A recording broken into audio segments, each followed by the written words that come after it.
Jamani, tuseme tu ukweli. Hakuna kitu ambacho kinachoumiza watu wengi kama kuachana. Hakuna kitu ambacho kinachotesa watu wengi kama kuanza kumchukia mtu ambaye ulikuwa unampenda, ambaye huwezi kumchukia. Yaani hakuna kitu kinachouma zaidi kama kuwa mbali na mtu ambaye ulikuwa unampenda. Mlikuwa mnashare naye vitu, mlikuwa mnashare kitanda, mlikuwa mnashare umbea, mlikuwa mnashare kila kitu ambacho kipo duniani.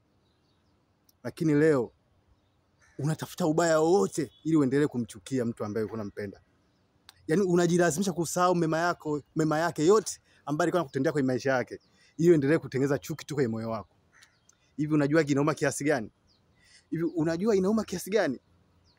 Inauma sana. Yaani inauma sana. Mimi ningependa kwenye maisha tusingekuwa tunaachana. Kwa sababu inarudisha nyuma maendeleo, inarudisha nyuma kila kitu yani unachokiona wewe.